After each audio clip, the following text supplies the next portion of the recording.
Good evening and welcome to Tucker Carlson Tonight. As you've doubtless seen on the news everywhere, a member of the tolerant left screamed at Ivanka Trump and her family, including her young kids, on a JetBlue flight yesterday. The man, who was a lawyer from Brooklyn, berated her about her father before being kicked off the flight for disorderly conduct. Even a lot of liberals thought his behavior went way too far, but not all of them thought that. Some of them thought it was justified, and that would include our next guest. She's Lauren Duca. She's a journalist, and she tweeted this earlier today. Ivanka Trump is poised to become the most powerful woman in the world. Don't let her off the hook just because she looks like she smells good. Lauren Duca joins us. Now, Lauren, thanks for coming on. Hi. Thanks for having me. So I think, of course, it goes without saying that it's valid that you disagree with Trump and you have your own set of political views and perhaps you disagree with Ivanka Trump.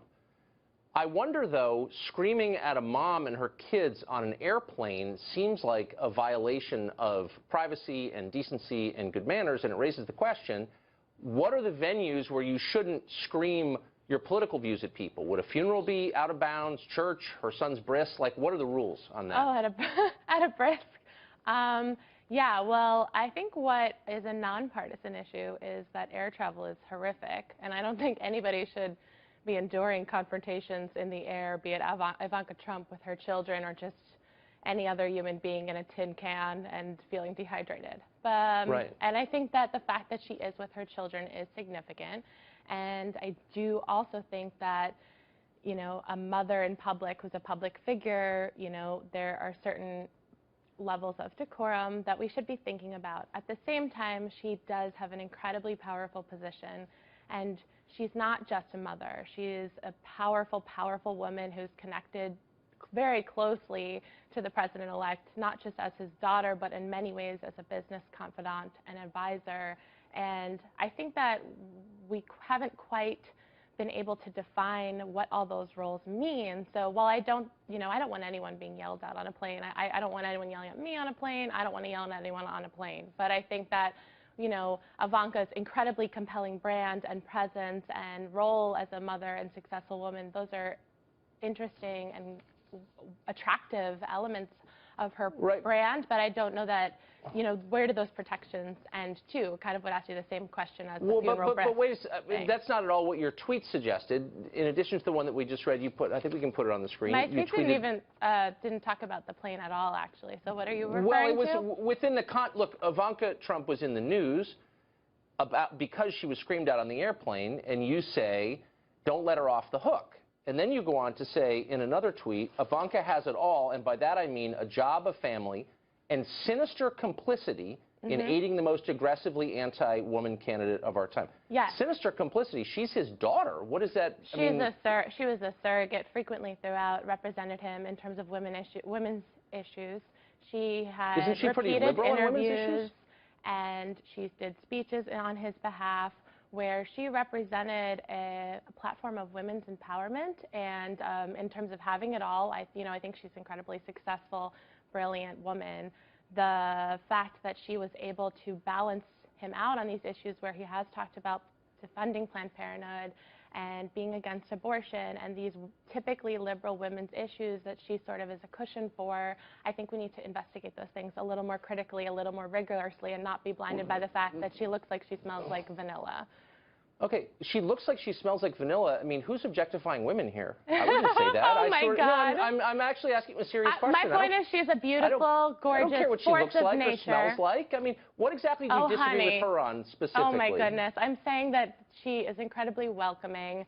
She's gorgeous and smart. I mean, she's, in a lot of ways, many elements of her persona are you know, admirable and something to look up to is what, is a joke. Okay, but you said that she has sinister complicity in aiding the most... Yes, I absolutely believe that. Okay, I'm not backing down from that at all. So it's sinister for a daughter to support her father's presidential campaign because you don't like her father? It's sinister for a daughter to capitalize on the power of feminism and uniting women and empowering women while supporting a candidate who is the most anti-woman candidate this country has seen in decades. What does that even mean? Like, why don't you tell? I mean, she's anti-woman because he wants to defund Planned Parenthood. I'm sorry, is that what I said? I think my earpiece might not be working because that is most certainly not what I said. Okay. she's guilty because he's anti-woman. She's complicit in his, quote, anti-woman positions. To continue to stump and support his positions. But it's her dad.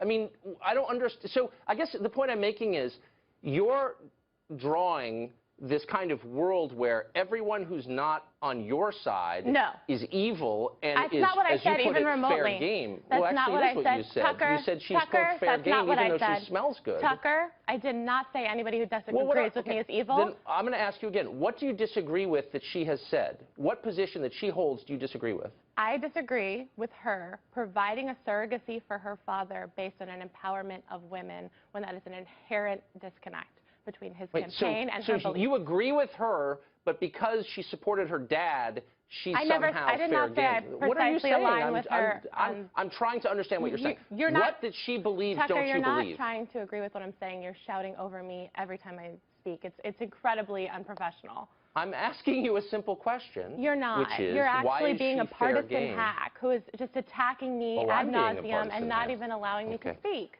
Well, Tucker, I think we agree here. I think we agree here, right? No, I don't think we do. We both agree Lauren. that she didn't deserve to be attacked. I think it's appalling that some guy yelled at her on an airplane and you're saying she's fair game. I very clearly and calmly said that no one deserves to be yelled at on a plane. I don't want to be yelled at. I don't want to yell at you on a plane. I'll yell at you here, but not on a plane. You're saying that to me because I'm confronting you about it, but on Twitter, on your Twitter feed where you scream, F you, Donald Trump, eat feces, Donald Trump, all this kind of... Wait, what? Well, I can't say the word you used, as you well know. I said feces Donald Trump. That's what I said. You said eat, in effect, human feces on Twitter. Tucker, I can't, Tucker, you are talking at this trivial, mundane level of argument. Okay. We're agreeing. Tucker, can I ask you a question? Tucker, can I please? Let me ask you to account for something that you wrote. No, Tucker, and in Teen do you Vogue. or do you not agree that we deserve, as the American people, a level of transparency in terms of Ivanka's role? I think we need to take her seriously and that she's a positive role model and Lauren, admirable in a lot of ways, but that she still requires transparency in flying with her kids on she an represents airplane. in terms of having a government position or being a businesswoman or being a mother. Okay. So we do agree. I agree that anyone who's making decisions about how the federal government runs should have to answer questions about those decisions. Okay? I don't think you should hassle people because you disagree with them in public. And I didn't say you should. So we do. Tucker, hey, we agree. We agree. Here is your description of the Trump administration. You wrote this piece in Teen Vogue, which I guess you write for. Oh, which you guess I write for? Yes. That's not fake news. That's real news. I write for, you guess? Oh, you guess, Tucker? You guess? That's really patronizing. I haven't read Teen Vogue because I'm not a Teen Vogue reader. Well, you have in front of your producers asked me if I wrote for Teen Vogue. You have my Teen Vogue article in front of you. My name is Lauren Duca, and I write for Teen Vogue. Well, got it. Here's what you wrote. Okay. The road ahead is a treacherous one. There are unprecedented amounts of ugliness to untangle, from deciding whether our president can be an admitted sexual predator to figuring out how to stop him from threatening the sovereignty of an entire religion. Yes.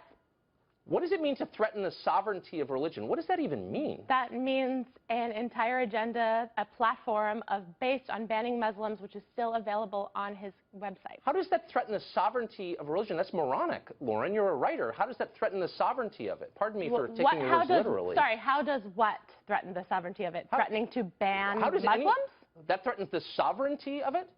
Yes, that completely, that profiles based on the basis of religion and reduces people to their beliefs and dictates what they can and cannot publicly believe. That doesn't threaten the sovereignty of it. So you also accused him on Chelsea Handler's show of, quote, committing a form of psychological abuse that makes the victim feel like they're crazy. Does Trump make you feel like you're crazy? That's the impression I'm getting. Oh, my God. Are you calling me crazy? That's adorable. I'm asking you. You said on Chelsea Handler he's committing psychological abuse on you. You believe that? On the American people. I believe the American people, Trump supporters, Hillary supporters, Jill Stein and her cousin, are a victim of Trump's gaslighting. What I mean by that is that he frequently contradicts objective evidence, not that he is abusing me personally. And I think you're smart enough to know that, aren't you, Tucker? I don't know. I just take your words at face value. So did you read the entire article? I did. I also read Liam Payne is 100% certain One Direction will continue. Adriana Grande rocked the most epic thigh-high boots at Jingle Bell, and Black China and Rob Kardashian went through the messiest breakup of 2016. Those are your other pieces. but I'm trying to get to what you're writing about Trump taking a break from the thigh-high boots and ask what you mean about him committing psychological abuse on you. And are you okay, woman can love Lauren? Ariana Grande and her thigh-high boots and still I'm just letting you know that I read you in Teen Vogue as of today. And those things are not mutually exclusive. You know, now that you bring up